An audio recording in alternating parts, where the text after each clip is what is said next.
On the 4th of August 2015, SPI was invited to give a guest lecture at the School of the Arts. It was on the topic of paranormal science and how paranormal science has some similarities and differences with natural science. Here, we present the highlights of that guest lecture.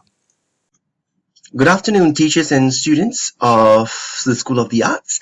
Thank you very much for inviting the Singapore Paranormal Investigators to give you a guest lecture today. The Singapore Paranormal Investigators was founded in 2001 to solve the unsolved, to explain the unexplained, and to investigate the unknown. Now, the question here is, how scientific are we? Okay, in terms of our methodology and our analysis, these are based on scientific thinking. So therefore, here is where we are scientific. Here is where we share some principles with the natural sciences. Specifically in terms of empiricism, hypothesis, and experimentation. What do I mean? Empiricism, we actually try to measure and record data that suggests to us that there is paranormal activity. We also construct hypotheses and test them. Our hypothesis, as I will show you later, is based on a lot of triangulation on several factors. And we also conduct experimentation. And the experimentation is when we set up experiments to actually collect data and to measure so that we can actually test out our hypothesis. However, this is where we differ from the natural sciences in our assumptions. The paranormal sciences makes 3 assumptions that the natural sciences do not share. And in fact, the natural sciences do not agree with these assumptions. And these assumptions are regarding magnetism, energy, and electrical charge. Okay? So whenever we proceed with paranormal research, we always triangulate it with the natural and social sciences to see if that really is a supernatural happening, or it could actually be explained by cultural factors, or it could actually be explained by physical, physiological, medical, or chemical factors. Okay? Now, in the paranormal sciences, we study the experiences which lie outside the normal range. And we study experiences that have no immediate scientific explanation. In terms of empiricism, in terms of collecting and recording data, we do so in the form of the electromagnetic field, EMF, electronic voice phenomenon, EVP, in terms of visual evidence such as orbs, mist, okay, or shadows. We also try to see if there are any sharp temperature changes, either a sharp dip in temperature or a sharp spike in temperature, as well as if there's any motion, whether or not we can detect any motion around the area which we are conducting an experiment on. And here are some of the equipment that we use. We use cameras and camcorders, some with infrared. We use CCTVs with night vision to see in the dark. We use EMF detectors, something called a ghost meter. It's popularly known as a ghost meter. We use a digital voice recorder, an anemometer, an infrared thermometer. We use a motion detector as well as walkie-talkies to communicate with each other. So when we create hypotheses, so for example, when someone comes to us and someone tells us there is a haunting here in my school or in my office or in my toilet or somewhere, we often create hypotheses. Okay? We say, okay, we want to test whether or not there is an actual supernatural activity, but we also triangulate it with these other factors: physiological, psychological, physical, chemical, cultural, historical, spiritual, as well as our own assumptions. That is to say, what we think might be supernatural activity might actually be a physiological reaction. A physiological reaction to stress, maybe, or it could be a psychological interpretation of of what is thought to be a supernatural. Actually, it's just something psychological. In fact, some drugs, some medications allow the brain to hallucinate and to imagine things that are not there. We could also see if there is any physical or chemical changes in the area or in the person's body to actually suggest that the supernatural factors were actually phenomenon was actually interpreted as supernatural factors, whereby it actually wasn't. Okay. We also try to see cultural factors. So, for example, if we go to a Taoist cemetery, we will be aware of how the Taoists view life and death. We'll be aware of Taoist burial rites. We'll be aware of the implications of death to a Taoist. Okay. We also look at historical factors. If we study, for example, Punggol Beach and Changi Beach, we look at in the years past how the Sukching massacre had occurred there. That is the mass genocide committed by Japanese soldiers during World War II. And if this Sukching massacre had its effects until today of hauntings and stuff. Okay, we look at spiritual factors as well. For example, whether or not there are people who believe in a certain religion in the area. Okay, and we also look at our assumptions.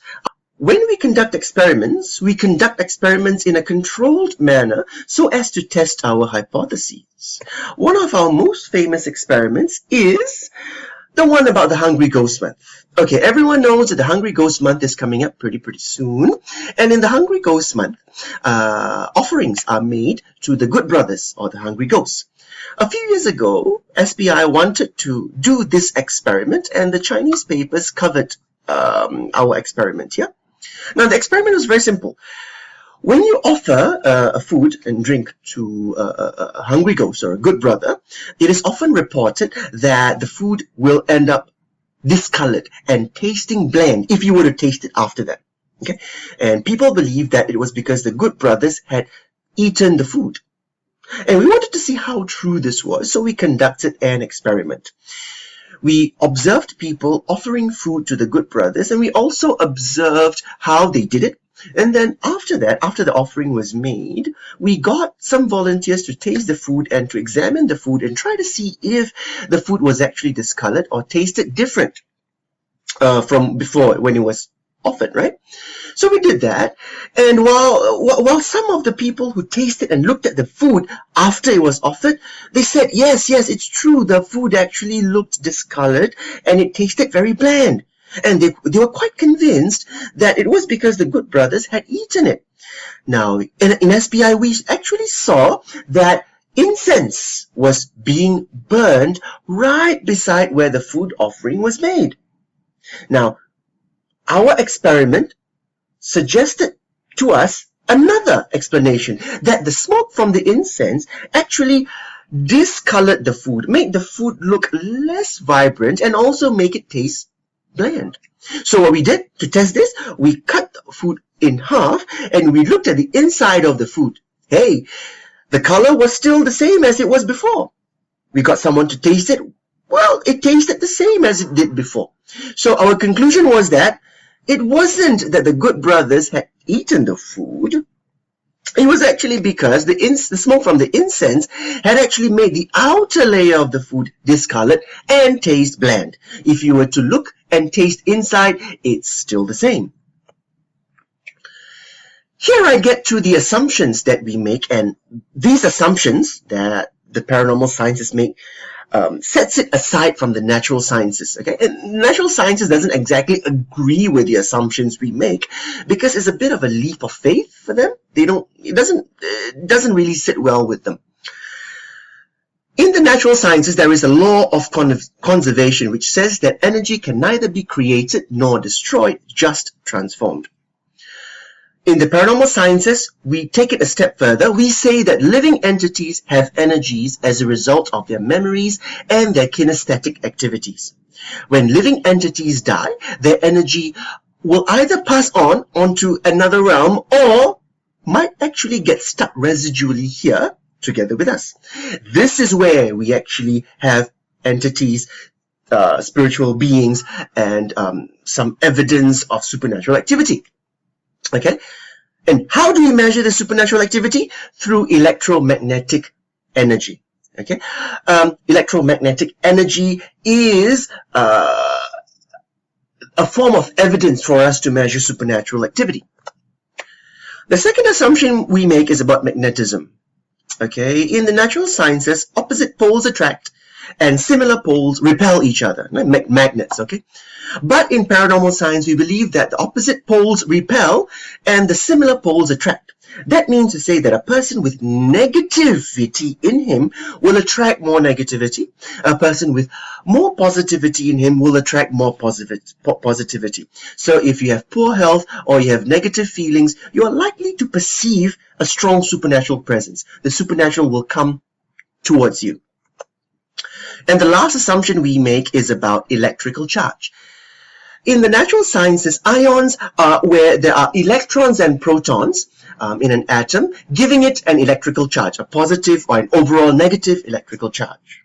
In the paranormal sciences, we take it a step further. And we say that when one's emotions, mental state, or health is poor, one has an excess of metaphysical electrons. And that is what gives a person an overall low energy or an overall high spirits. The lecture was really insightful. It clarified a lot of sort of doubts and questions that I had about paranormal science.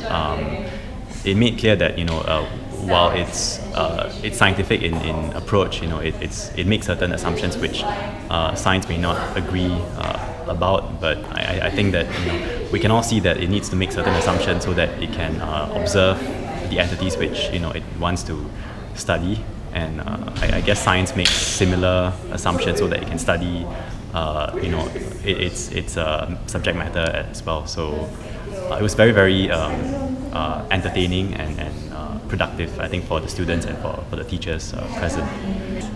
Because for me, I'm a firm believer after I had an experience many years ago when I was younger. So I felt that today's talk was very insightful, and it was definitely a more scientific way of framing my supernatural beliefs. And I'm not sure whether to believe it yet or not, but at least it gave me some food for thought to start thinking about my beliefs more seriously and start questioning them and stuff.